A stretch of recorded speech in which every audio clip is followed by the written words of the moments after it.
Hello बच्चों, आशा करता हूं आप सब लोग बहुत बढ़िया होंगे और मन लगा के पढ़ाई कर रहे होंगे। कोशिका चक्र एवं कोशिका विभाजन के पार्ट 4 में बच्चों आप सब लोगों का बहुत बहुत स्वागत है। जैसा कि आपको याद होगा बच्चों, हमने पिछले लेक्चर में किसकी बात की थी? पिछले लेक्चर में हम लोगों ने समसूत्री विभाजन या माइटोसिस पढ़ा था। उसमें हमने केंद्रक विभाजन यानी कैरियोकाइनेसिस और कोशिका द्रव्य विभाजन यानी साइटोकाइनेसिस पढ़ाई की थी। अब हम आगे चलेंगे बच्चों। आज हम क्या बात करेंगे? आज हम सबसे पहले बात करेंगे कॉल्चिसीन की। आज हम सबसे पहले एक एल्कलॉइड की बात करेंगे बच्चों। किसकी बात करेंगे? एक प्रकार का एल्कलॉइड है जिसे हम कहते हैं कॉल्चिसीन, और यह कॉल्चिसीन एक प्रकार का माइटोटिक पॉइजन है। कॉल्चिसीन जो है बच्चों वो एक प्रकार का माइटोटिक पॉइजन है। इसका मतलब कॉल्चिसीन एक ऐसा रासायनिक पदार्थ है जो माइटोसिस को संदमित करता है, प्रभावित करता है। कैसे प्रभावित करता है आप ध्यान सुनेंगे बच्चों। ये जो कॉल्चिसीन है ये तर्कु तंतु के बहुलीकरण को रोक देता है। तर्कु तंतु के बहुलीकरण को क्या कर देता है? रोक देता है। तो यह क्या करता है? यह तर्कु तंतु यानी स्पिंडल फाइबर्स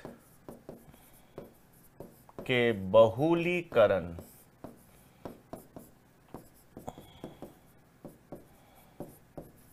को संदमित कर देता है। तो कॉल्चिसीन क्या है बच्चों? कॉल्चिसीन एक एल्कलॉइड है, एक ऐसा एल्कलॉइड है जो तर्कु तंतु यानी स्पिंडल फाइबर्स के बहुलीकरण को संदमित कर देगा। मतलब स्पिंडल फाइबर पूर्ण रूप से बन ही नहीं पाएंगे।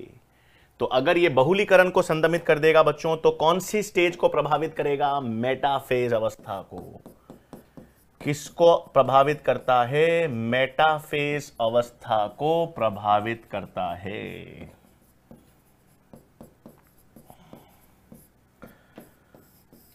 तो कॉल्चिसीन क्या हो गया बच्चों? ये एक एल्कलॉइड है, एक माइटोटिक पॉइजन है, एक ऐसा विषाक्त पदार्थ है जो तर्कु तंतु के बहुलीकरण को संदमित कर देगा। तर्कु तंतु का बहुलीकरण ही नहीं हो पाएगा तो मेटाफेज अवस्था प्रभावित हो जाएगी, और मेटाफेज पर अगर माइटोसिस रुक गया तो आगे एनाफेज नहीं होगा, टीलोफेज नहीं होगा। मतलब क्रोमैटिड्स जो हैं वो पृथक या सेपरेट नहीं हो पाएंगी। नहीं हो पाएंगी तो इस कारण कॉल्चिसीन किसको प्रेरित करेगा? बहुगुणिता को प्रेरित करता है। तो आपको ध्यान रखना है ये क्या करेगा? बहुगुणिता को प्रेरित करेगा। मतलब अगर आपके पास एक त्रिगुणित पादप है बच्चों, त्रिगुणित 3n, इस त्रिगुणित पादप को यदि आप कॉल्चिसीन का उपचार देते हो, अगर एक त्रिगुणित पादप है बच्चों, त्रिगुणित पादप मतलब 3n पादप है, इस पादप को यदि आप कॉल्चिसीन का उपचार देते हो तो यह पादप क्या बन जाता है? 6n। ठीक है, तो 3n से अगर आपने एक पादप को कॉल्चिसीन का उपचार दिया तो वो क्या बन जाता है? 6n। तो कॉल्चिसीन किसको प्रेरित करेगा? बहुगुणिता को प्रेरित करता है। बहुगुणिता को प्रेरित क्यों करेगा? क्योंकि ये मेटाफेज अवस्था को प्रभावित करेगा। मेटाफेज अवस्था प्रभावित हो जाएगी, संदमित हो जाएगी तो आगे एनाफेज नहीं होगा, क्रोमैटिड्स का पृथक्करण नहीं होगा, और क्रोमैटिड्स पृथक्करण नहीं होंगे तो आगे चलकर क्या हो जाएगा? बहुगुणिता। तो ये किसका काम है बच्चों? कॉल्चिसीन का।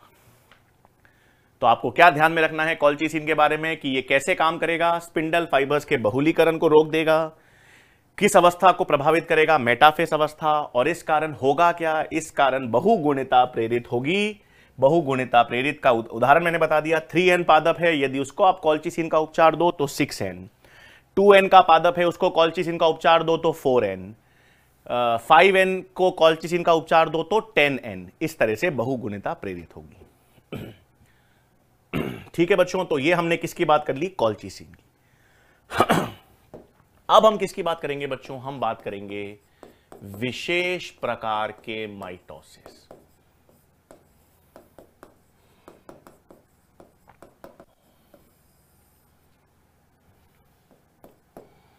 तो अब किसकी बात की जाएगी बच्चों? विशेष प्रकार के माइटोसिस या स्पेशल प्रकार के समसूत्री विभाजन की हम बात करेंगे। इसमें सबसे पहले हम बात करेंगे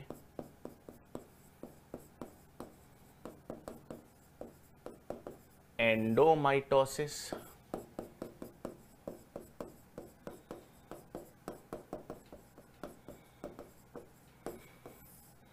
या एंडोडुप्लीकेशन की।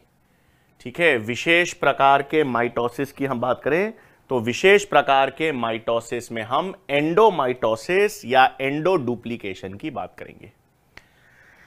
अब क्या मतलब है ये विशेष प्रकार का माइटोसिस, एंडोमाइटोसिस, एंडोडुप्लीकेशन क्या है? अब ये एक ऐसा विशेष प्रकार का माइटोसिस है बच्चों जिसमें अंतरावस्था तो होगी, जिसमें इंटरफेस तो होगा। इंटरफेस होगा मतलब G1 S G2 अवस्थाएं होंगी, उसके बाद M अवस्था नहीं देखी जाएगी। हां, एंडोमाइटोसिस या एंडोडुप्लीकेशन क्या है बच्चों? एक ऐसा विशेष प्रकार का विभाजन है या इसमें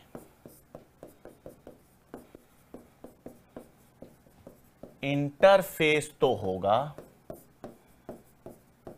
परंतु एम फेज नहीं देखा जाएगा।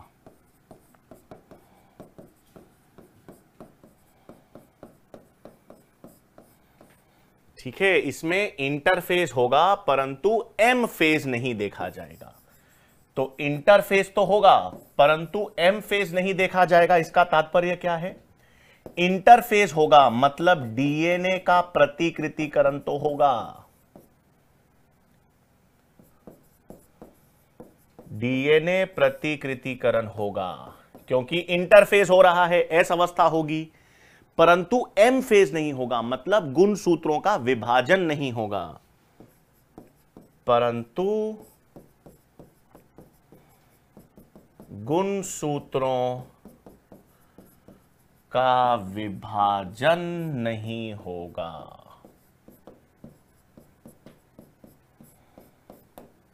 ठीक है, तो किसकी बात हो रही है भाई? एंडोमाइटोसिस या एंडोडुप्लीकेशन। एंडोमाइटोसिस या एंडोडुप्लीकेशन का मतलब है इसमें इंटरफेस देखा जाएगा परंतु एम फेज नहीं होगा, मतलब डीएनए प्रतिकृतिकरण तो होगा इंटरफेस के कारण एस अवस्था में, परंतु गुणसूत्रों का विभाजन नहीं होगा। इसके कारण क्या आएगा? पॉलीटीन गुणसूत्र। याद आया? इस कारण क्रोमैटिड्स की संख्या बढ़ जाएंगी ना, क्रोमैटिड्स की संख्या अधिक हो जाएगी। याद है, पॉलीटीन गुणसूत्र बनेंगे। याद आ गया? क्योंकि एस अवस्था डीएनए प्रतिकृतिकरण तो होता रहेगा, क्रोमैटिड्स की संख्या बढ़ती रहेंगी परंतु गुणसूत्र का विभाजन ही नहीं होगा, क्रोमैटिड्स पृथक ही नहीं होंगी। तो क्या निर्मित होंगे? पॉलीटीन गुणसूत्र का निर्माण होगा। इसे क्या कहते हैं? एंडोमाइटोसिस या एंडोडुप्लीकेशन कहेंगे। इंटरफेस होने का मतलब है डीएनए प्रतिकृतिकरण होगा, क्रोमैटिड्स बनेंगे, लेकिन क्रोमैटिड्स की संख्या बढ़ती जाएगी। क्यों बढ़ती जाएगी? क्योंकि एम अवस्था गुणसूत्रों का विभाजन नहीं होगा। तो यह हमने बात की बच्चों एंडोमाइटोसिस। फिर एक और विशेष प्रकार का विभाजन हम पढ़ेंगे माइटोसिस में, फ्री न्यूक्लियर डिविजन्स, यानी स्वतंत्र केंद्रक विभाजन। तो फ्री न्यूक्लियर डिवीजन या किसकी बात हो रही है? स्वतंत्र केंद्रक विभाजन की। अब फ्री न्यूक्लियर डिवीजन में या स्वतंत्र केंद्रक विभाजन में क्या होगा बच्चों? इसमें कैरियोकाइनेसिस तो होगी, केंद्रक विभाजन तो देखा जाएगा परंतु कोशिका द्रव्य विभाजन नहीं होगा। तो फ्री न्यूक्लियर डिवीजन या स्वतंत्र केंद्रक विभाजन में क्या होगा बच्चों? इस प्रक्रिया में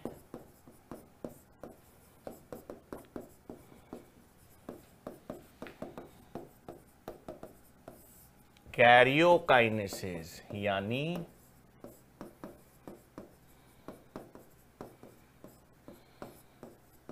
केंद्रक विभाजन होगा।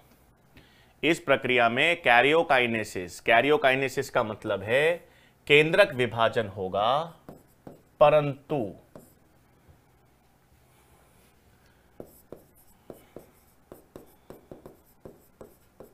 साइटोकाइनेसिस कोशिका द्रव्य विभाजन नहीं देखा जाएगा।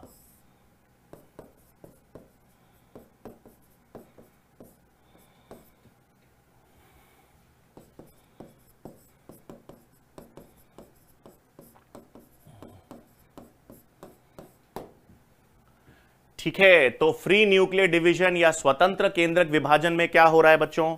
फ्री न्यूक्लियर डिवीजन में या स्वतंत्र केंद्रक विभाजन में कैरियोकाइनेसिस यानी केंद्रक विभाजन तो होगा, परंतु साइटोकाइनेसिस नहीं होगा। इसके कारण क्या होगा? केंद्रक विभाजन तो हो रहा है, परंतु कोशिका द्रव्य विभाजन नहीं हो रहा। बहुकेंद्रकीय अवस्था बनेगी ना, मल्टी न्यूक्लिएटेड कंडीशन। बहुकेंद्रकीय अवस्था का निर्माण यानी मल्टी न्यूक्लिएटेड कंडीशन उत्पन्न होगी।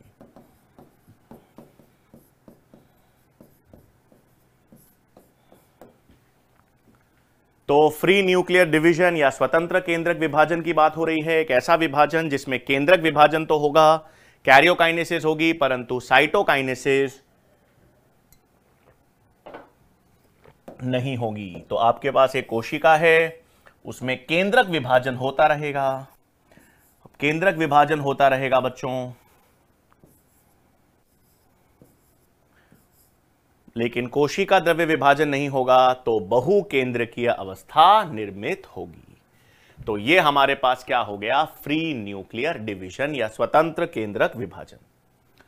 फिर तीसरा, एक और विशेष प्रकार का माइटोसिस आप ध्यान में रख सकते हो बच्चों, डीनोमाइटोसिस।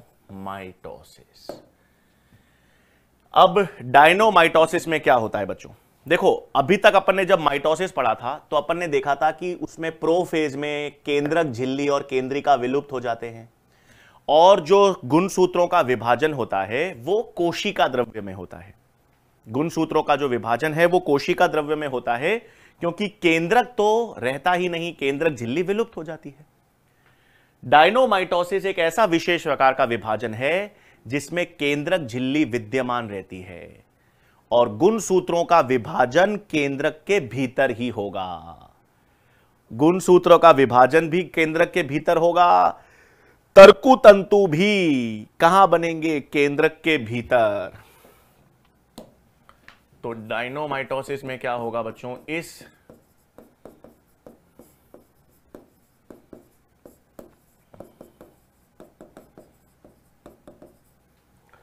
इस विशेष प्रकार के माइटोसिस में, इस विशेष प्रकार के माइटोसिस में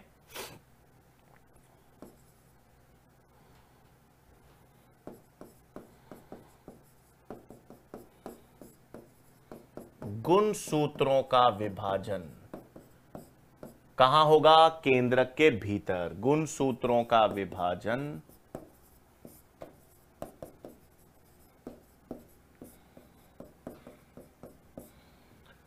केंद्रक के भीतर होता है।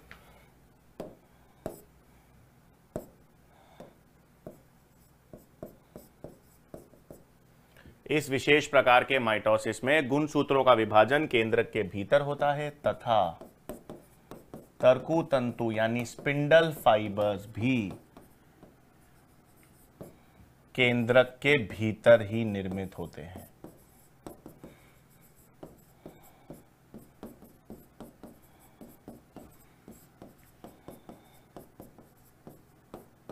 ठीक है, तो इस प्रकार का ये ऐसा कहां होगा भाई? ऐसे एक जीव होते हैं डायनोफ्लैजिलेट्स, उनमें।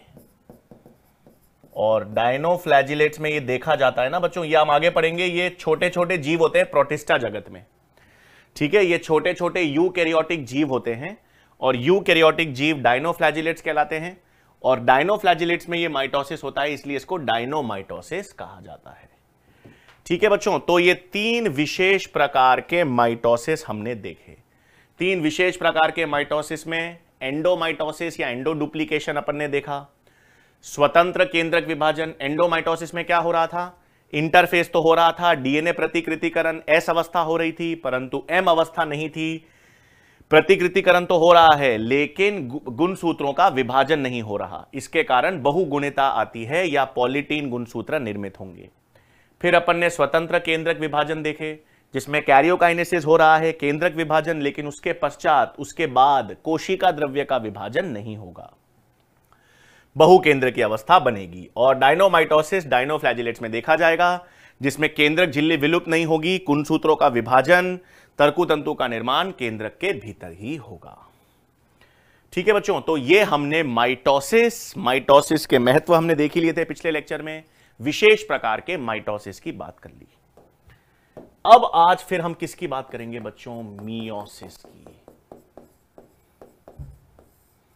तो आज हम किसकी बात करेंगे, अब मियोसिस, या जिसे हम कहते हैं अर्धसूत्री विभाजन। अब पहला मतलब तो यह है बच्चों की मियोसिस जो है वो किसका है, वो एक तरह का लैंगिक विभाजन ही कहेंगे उसे। लैंगिक विभाजन, या हम कह सकते हैं इसका प्रयोग ही कहां होगा, लैंगिक जनन में प्रयुक्त।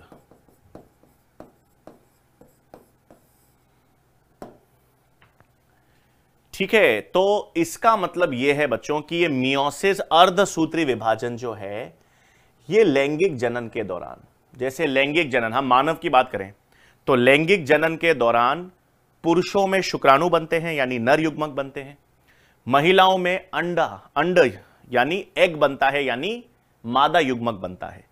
तो शुक्राणु बनाने में, अंडाणु बनाने में, मतलब नर और मादा युग्मक बनाने में कौन सा विभाजन काम करता है, मियोसिस। तो क्योंकि ये ऐसा विभाजन है जो सामान्यतः युग्मक बनाने में यूज किया जाता है, गेमीट्स बनाने में यूज किया जाता है, और गेमीट्स कब बनते हैं, जब लैंगिक जनन होता है। तो इसलिए ये किस प्रकार का विभाजन आप कह सकते हैं, इसको लैंगिक, या ये लैंगिक जनन में प्रयुक्त होता है।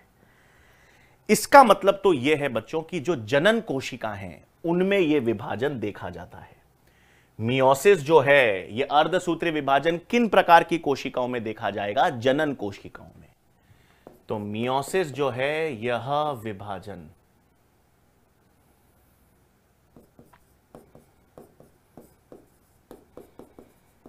यह जनन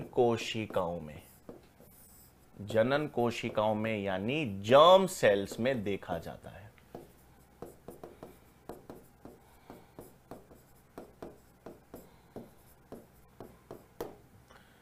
ठीक है, तो पहला सवाल तो हमको मालूम चल गया भाई, मियोसिस जैसे माइटोसिस तो था वो सभी कायिक कोशिकाओं में पाया जाता था, जितनी भी कायिक कोशिकाएं थी, अलैंगिक जनन, अलैंगिक विभाजन वाली कोशिकाओं में माइटोसिस देखा जाता था।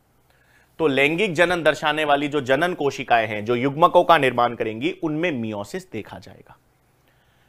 अब नेक्स्ट और बहुत इंपॉर्टेंट चीज बच्चों, मियोसिस जो है अर्धसूत्री विभाजन, सबसे पहले आप ये याद रखना किसमें नहीं देखा जाता। भाई मियोसिस किन में नहीं देखा जाएगा, तो जो भी अलैंगिक जनन दर्शाने वाले जीव हैं, ठीक है, जो भी जीव लैंगिक जनन दर्शाते ही नहीं है। और लैंगिक जनन कौन नहीं दर्शाते, अपन सेल में पढ़ चुके हैं बच्चों, प्रोकैरियोटिक सेल्स यानी जीवाणु जो हैं वो लैंगिक जनन दर्शाते ही नहीं हैं। तो जो लैंगिक जनन दर्शाते ही नहीं हैं उनमें क्या नहीं हो सकता, उनमें मियोसिस नहीं देखा जाता। तो एक बहुत इंपॉर्टेंट नोट है जो याद रखना है आपको,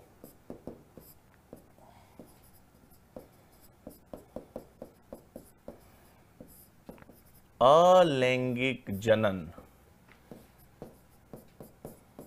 दर्शाने वाले जीवों में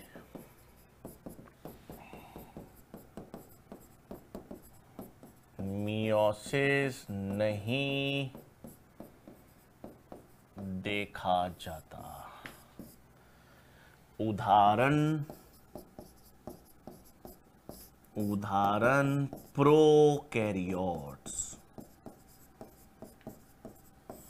प्रोकैरियोट्स यानी जीवाणु।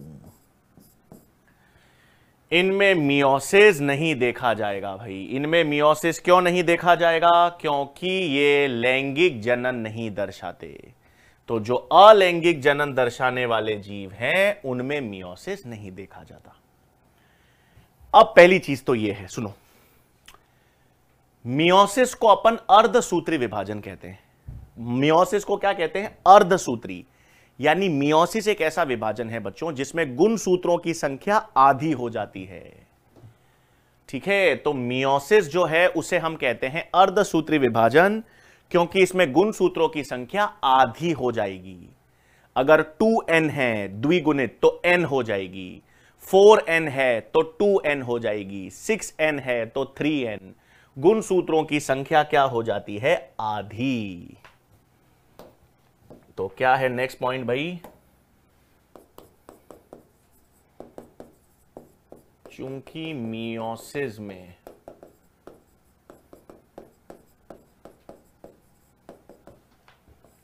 गुणसूत्रों की संख्या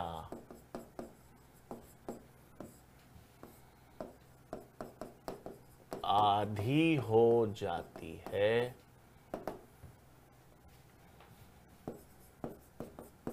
इस कारण इसे अर्धसूत्री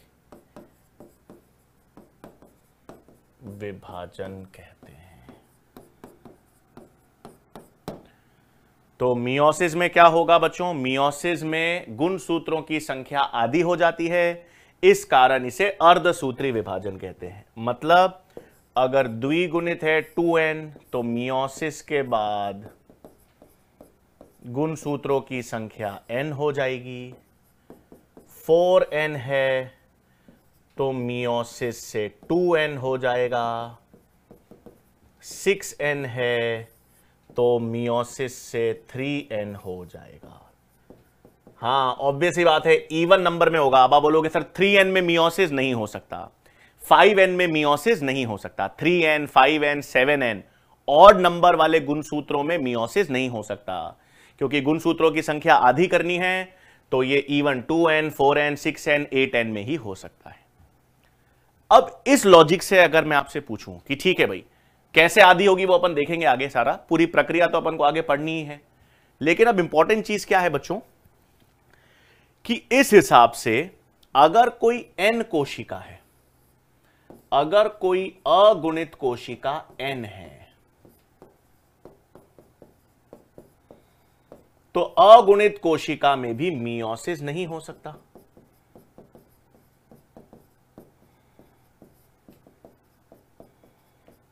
है ना भाई? अगुणित कोशिका में मियोसिस हो सकता है क्या? नहीं। n/2 कर सकते हो क्या?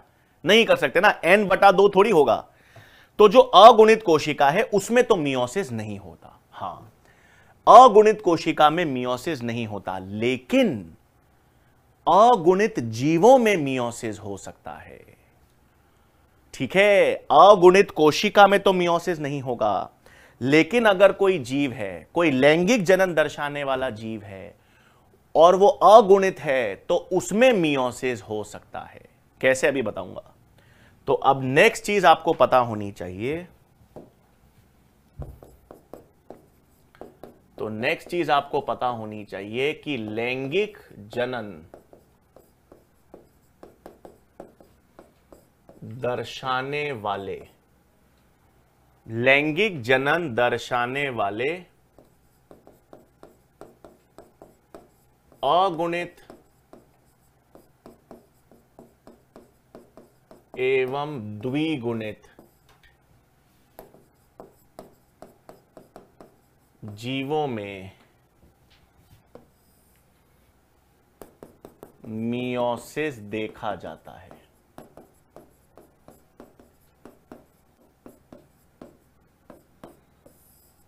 तो लैंगिक जनन जो है, लैंगिक जनन दर्शाने वाले अगुणित जीव हो, द्विगुणित जीव हो, दोनों में क्या देखा जाएगा? मियोसिस। अब कैसे कैसे देखा जाएगा, आओ बताता हूं कैसे देखा जाएगा। तो इसका लॉजिक क्या है, सुनो बच्चों। जो कोई द्विगुणित जीव है,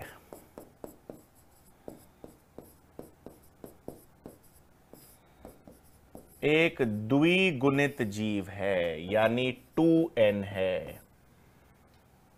जैसे हम लोग हैं, मानव है, हम द्विगुणित हैं बच्चों। हम में मियोसिस कब होता है? जब युग्मक का निर्माण होता है। तो द्विगुणित जीवों में एक मियोसिस होता है जिसे कहते हैं गैमीटिक मियोसिस, जिससे क्या बनता है? अगुणित युग्मक। इसका मतलब जो द्विगुणित जीव हैं, हम जैसे द्विगुणित जीव हैं, हम हैं, ज्यादातर पादप हैं, हम जो द्विगुणित जीव हैं या जंतु हैं जो द्विगुणित हैं, उनमें जब लैंगिक जनन होता है तो लैंगिक जनन के दौरान उनमें मियोसिस युग्मक निर्माण के दौरान होता है। और युग्मक कैसे बनते हैं? अगुणित युग्मक। तो ऐसे मियोसिस को क्या कहते हैं? गैमीटिक मियोसिस। लेकिन जो अगुणित जीव हैं,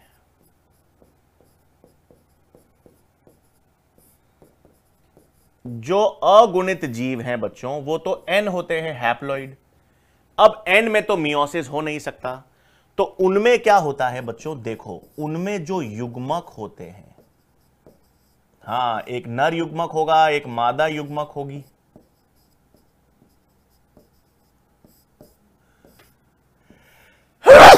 वो निषेचन के द्वारा, नर और मादा युग्मक निषेचन के द्वारा 2n युग्मनज बनाएंगे। क्या बनाएंगे बच्चों? युग्मनज या जाइगोट बनाएंगे ना। अब इस युग्मनज में मियोसिस होगा, जाइगोटिक मियोसिस, और वापस अगुणित जीव बन जाएंगे।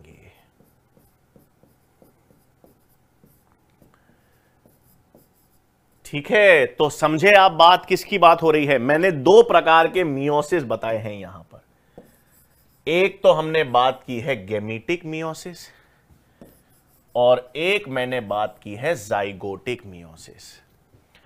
सबसे पहली चीज तो आपको ध्यान रखना है, मियोसिस, अगर कोई भी जीव लैंगिक जनन दर्शा रहा है, कोई पादप हो, कोई कवक हो, कोई जंतु हो, मानव हो, कोई भी जीव यदि लैंगिक जनन दर्शाता है, वो अगुणित हो, द्विगुणित हो, उसमें मियोसिस होगा। अगुणित हो, द्विगुणित जीव हो, यदि वो लैंगिक जनन दर्शा रहा है तो उसमें मियोसिस होगा। कैसे? जो द्विगुणित जीव हैं, द्विगुणित जीव जो हैं, जैसे हम हैं, बाकी जंतु हैं, हम में मियोसिस होता है युग्मक निर्माण के दौरान। शुक्राणु बनाते हुए, अंडाणु बनाते हुए हम में गैमीट युग्मक बनाने के दौरान मियोसिस होता है, उसे गैमीटिक मियोसिस कहते हैं।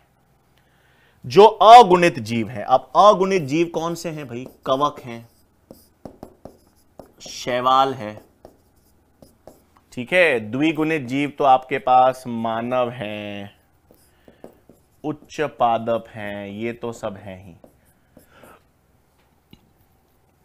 कवक और शैवाल अगुणित होते हैं। अगुणित होते हैं तो उसमें नर और मादा युग्मक होंगे, अगुणित है NN। कवक शैवाल अगुणित हैं, इनमें निषेचन होगा। नर और मादा पहले ही, नर मादा युग्मक N होंगे, वो निषेचन से युग्मनज बनाएंगे, जाइगोट 2N। और इस 2N में अब क्या होगा? मियोसिस। क्योंकि N में तो मियोसिस हो नहीं सकता ना, N कोशिका में तो हो नहीं सकता, लेकिन अगुणित जीवों में कैसे होगा? अगुणित जीव में एक द्विगुणित कोशिका बनती है, युग्मनज, और युग्मनज के स्तर पर मियोसिस होता है, जिसे हम जाइगोटिक मियोसिस कहते हैं। तो अगर कोई लैंगिक जनन दर्शाने वाला द्विगुणित जीव है, जैसे हम, अगर कोई लैंगिक जनन दर्शाने वाला द्विगुणित जीव है, तो उसमें कौन सा मियोसिस होगा बच्चों? गैमीटिक मियोसिस, युग्मक बनाने वाला।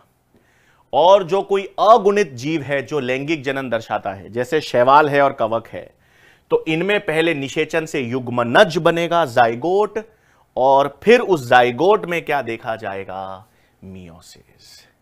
तो ये आपको दो प्रकार के मियोसिस मैंने बता दिए जो ध्यान रखने हैं। लेकिन अगर कोई अलैंगिक जनन दर्शाने वाला जीव है तो अलैंगिक जनन दर्शाने वाले जीवों में मियोसिस नहीं होगा। ठीक है बच्चों, अब मियोसिस में है क्या, सुनो। अब जब अपन मियोसिस पढ़ते हैं, ध्यान देंगे,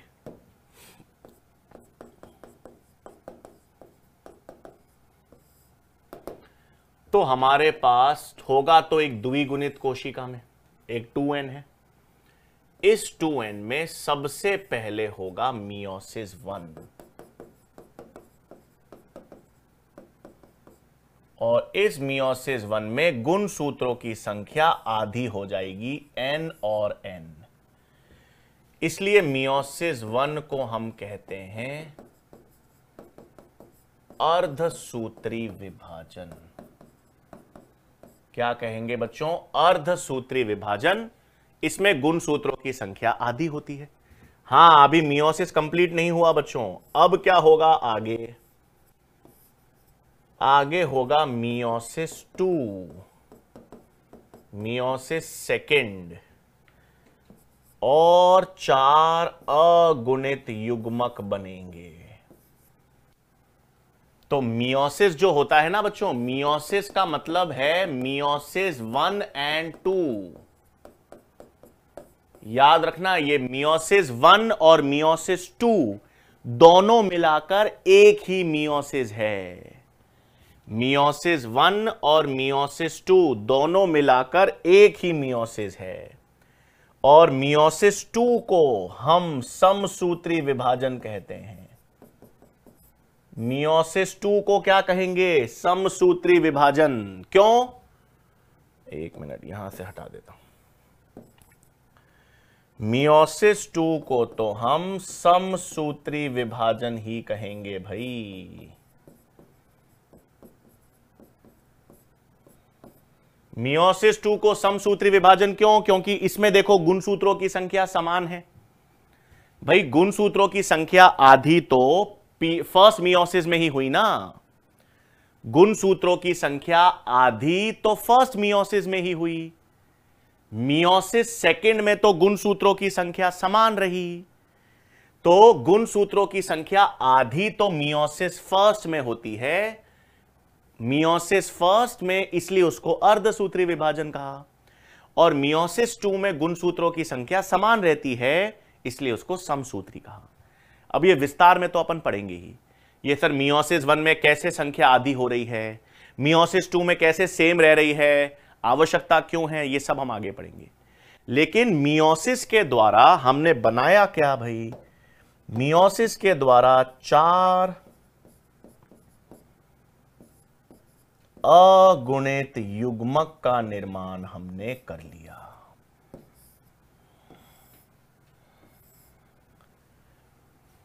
ठीक है, अब इसमें एक इंपॉर्टेंट चीज याद रखना बच्चों। सामान्यतः जब हम मियोसिस पढ़ते हैं तो मियोसिस में अपन ने, मैंने आपको बताया, मियोसिस 1 और मियोसिस 2 दोनों मिलाकर एक मियोसिस कहलाएगा। मियोसिस 1 और मियोसिस 2 दोनों मिलाकर क्या कहलाएगा, एक मियोसिस कहलाएगा, जिसमें 4 अगुणित युग्मक बनते हैं। नर युग्मक जब बनेंगे, हां, पुरुषों में, नर पादप में जब युग्मक बनेंगे तो 4 बनेंगे। लेकिन जब मादा युग्मक बनते हैं तो मादा युग्मक में भी बनेंगे तो 4 बच्चों, लेकिन 3 नष्ट हो जाते हैं। मादा युग्मक में भी बनते तो 4 हैं, लेकिन 3 क्या हो जाते हैं, नष्ट। केवल एक ही क्रियाशील रहता है, केवल एक ही क्रियाशील रहता है। तो यह चीज क्या याद रखनी है कि आपको पता होना चाहिए कि एक मियोसिस से 4 क्रियाशील नर युग्मक बनते हैं। लेकिन एक मियोसिस से एक ही क्रियाशील मादा युग्मक बनती है। तो चार क्रियाशील नर युग्मक एक मियोसिस से बनेंगे नर युग्मक में, लेकिन मादा युग्मक में बनेंगे तो चार। मैंने आपसे कहा बच्चों बनेंगे चार, लेकिन उसमें से एक क्या हो जाएगा, मतलब तीन क्या हो जाएंगे, नष्ट। तो क्रियाशील कितना रहेगी, एक ही मादा युग्मक क्रियाशील रहेगी। तो चार क्रियाशील नर युग्मक एक मियोसिस से और एक क्रियाशील मादा युग्मक एक मियोसिस से बनेंगे, ये ध्यान रखना है। तो अब क्वेश्चंस देखो बच्चों क्या क्या आ सकते हैं एक एक करके। सबसे पहला तो अगर मैं आपसे बोलता हूं कि 100 शुक्राणु का निर्माण करना है,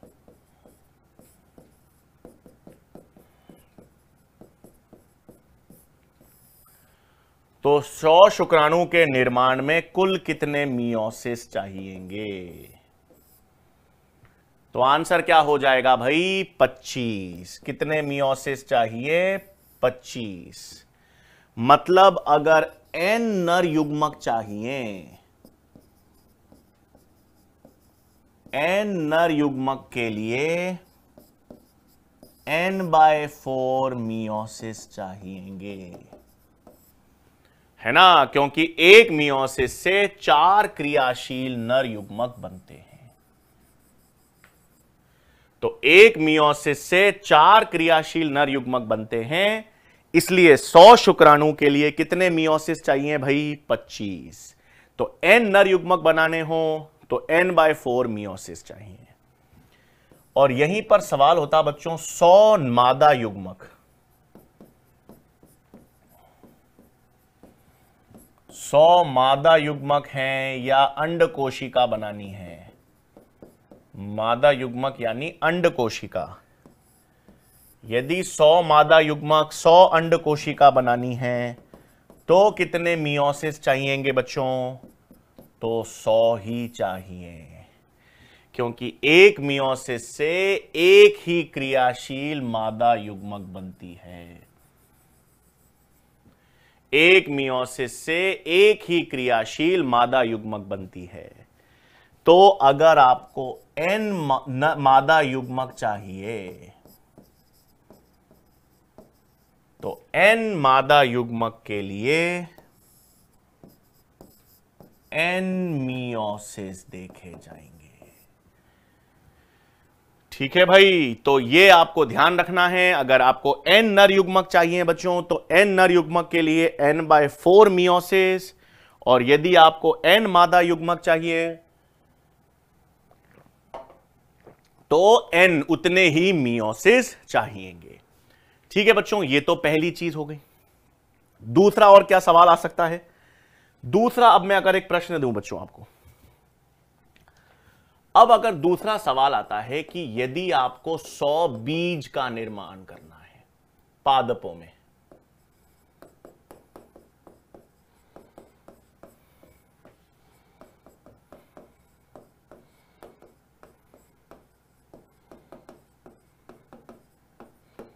तो कैसे करोगे?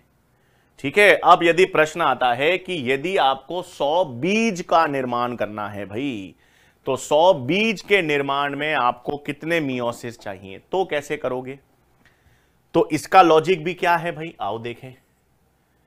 जब आप पादपों में 100 बीज बनाते हो, तो पादपों में 100 बीज कब बनते हैं, जब निषेचन होता है।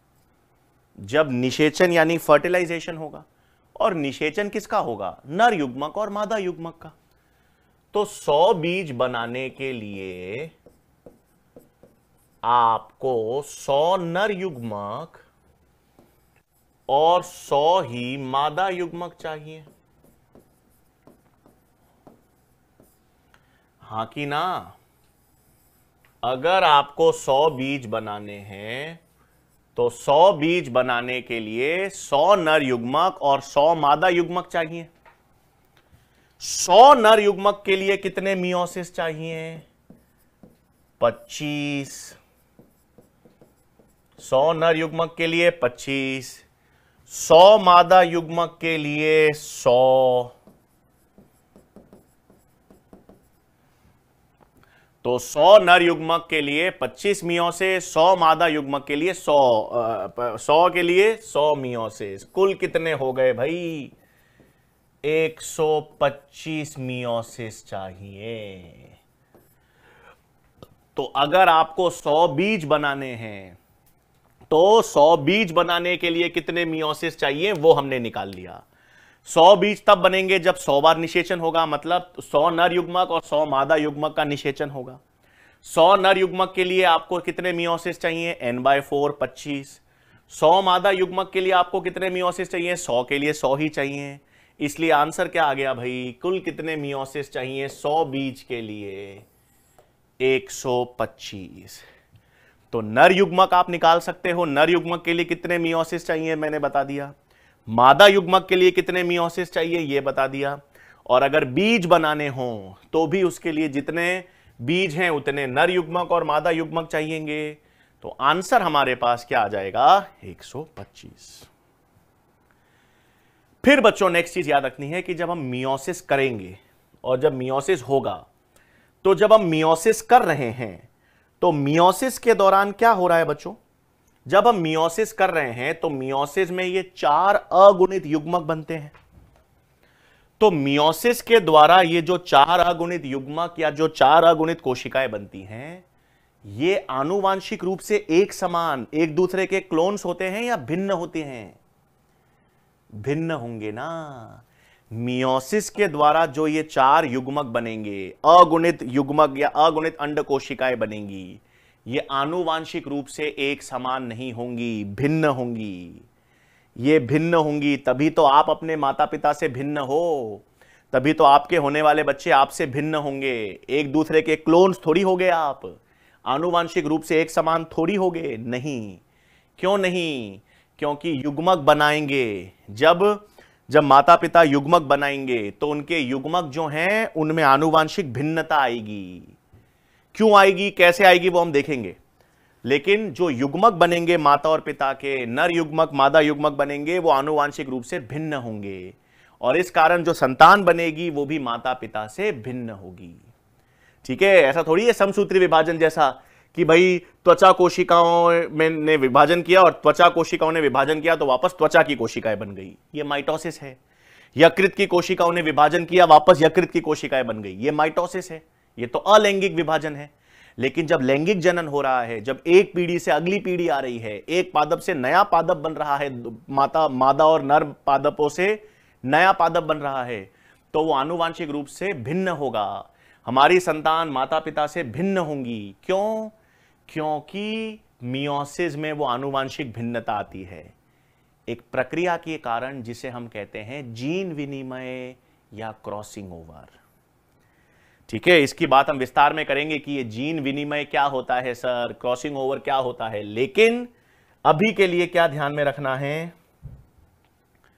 अभी के लिए ध्यान में रखना है कि मियोसिस के द्वारा निर्मित युग्मक या अगुणित कोशिकाएं, मियोसिस के द्वारा निर्मित युग्मक या अगुणित कोशिकाएं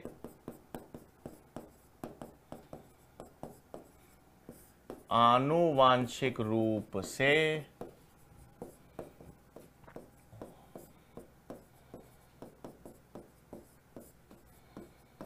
भिन्नता दर्शाती हैं। आनुवांशिक रूप से क्या होती हैं? भिन्नता दर्शाती हैं। किस कारण? इसका कारण है जीन विनिमय या पुनर्योजन, जिसे हम कहते हैं, अंग्रेजी में इसे कहते हैं क्रॉसिंग ओवर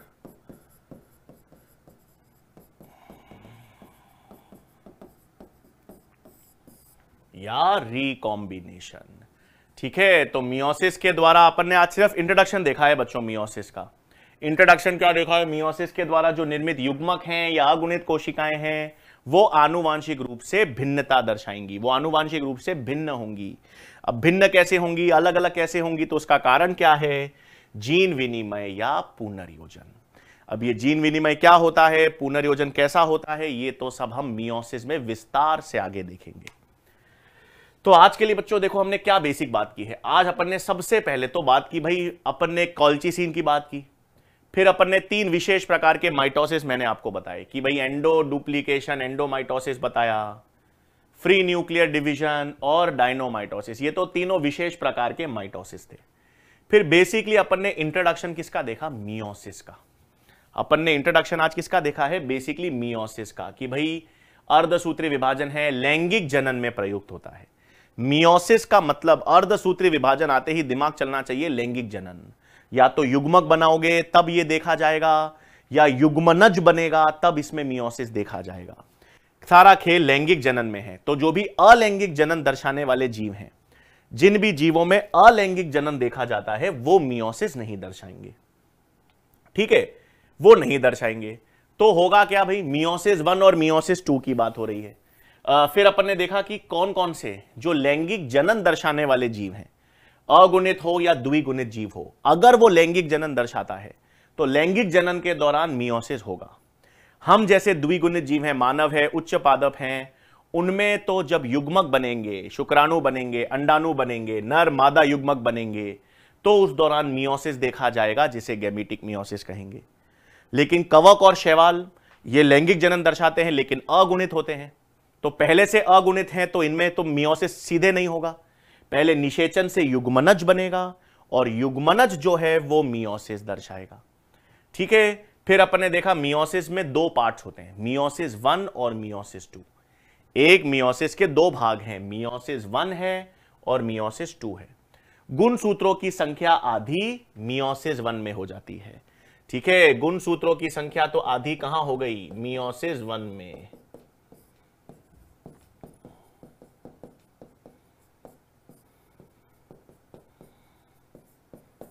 गुणसूत्रों की संख्या आधी किसमें हो गई? मियोसिस 1 में। और गुणसूत्रों की संख्या समान रहती है मियोसिस 2 में। इसलिए मियोसिस 1 को अर्धसूत्री विभाजन कहते हैं और मियोसिस 2 को समसूत्री विभाजन कहते हैं। और मियोसिस से क्या बन गए भाई? 4 अगुणित युग्मक बन गए। फिर मियोसिस 1 में हमने देखा कि भाई बनते तो 4 क्रियाशील युग्मक हैं, वो नर में। मादाओं में 3 बनते 4 हैं, लेकिन 3 नष्ट हो जाते हैं, तो केवल एक ही सक्रिय रहता है। और एक ही सक्रिय रहता है तो एक ही क्रियाशील मादा युग्मक है। तो यदि आपको कभी भी n नर युग्मक निकालने हो, सुन लेना, नर युग्मक अगर n निकालने हैं तो कितने मियोसिस चाहिएंगे? n/4, क्योंकि 1 से 4 बन रहे हैं। लेकिन यदि आपको n मादा युग्मक निकालना है तो कितने मियोसिस चाहिएंगे? n ही चाहिएंगे, क्योंकि बनते तो 4 हैं लेकिन क्रियाशील केवल एक ही रहता है। और एक चीज मैंने बता दी कि अगर आपको बीज निकालने को मिल जाए, युग्मनज निकालने को पूछ लिया जाए, ये पूछ लिया जाए, तो आपको पता होना चाहिए 100 बीज पूछ लिए, 500 बीज, 400 बीज पूछ लिए, तो आपको, जैसे मैं आपसे पूछूं 400 बीज बच्चों, यदि 400 बीज बनाने हो तो आंसर क्या करोगे? 400 बीज के लिए कितने मियोसिस निकालोगे? बिल्कुल सही, 400 बीज के लिए कितने मियोसिस? 500।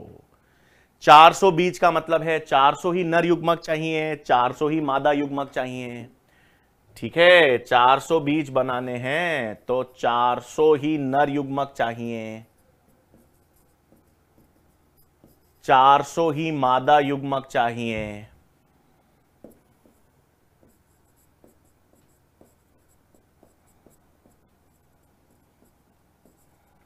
चार 400 नर युग्मक के लिए 100 मियोसिस, 400 नर युग्मक के लिए 100 मियोसिस और 400 मादा युग्मक के लिए 400 मियोसिस। तो 400 और 100 कुल कितने मियोसिस चाहिए? 500। तो आप निकाल सकते हो। और अंत में अपन ने देखा ये जितने भी युग्मक बनेंगे मियोसिस के द्वारा, जो भी युग्मक बनते हैं या जो भी अगुणित कोशिका बनती है मियोसिस के द्वारा, वो सब आनुवांशिक रूप से भिन्न होती है। इसी के कारण तो हर आने वाली पीढ़ी, अगली पीढ़ी, जो अगली संतान होती है माता पिता की, वो उनसे भिन्नता दर्शाती है। उसका कारण क्या है? जीन विनिमय, पुनर्योजन यानी क्रॉसिंग ओवर या रिकॉम्बिनेशन। ठीक है बच्चों, तो ये तो अपन ने इंट्रोडक्शन देख लिया मियोसिस का। अब नेक्स्ट लेक्चर में विस्तार से हम मियोसिस की बात करेंगे, मियोसिस 1 और मियोसिस 2 की प्रक्रियाएं समझेंगे। ठीक है बच्चों, तो नेक्स्ट लेक्चर में मियोसिस को हम विस्तार से समझेंगे। तब तक के लिए मन लगा के पढ़ते रहिए। बहुत बहुत धन्यवाद।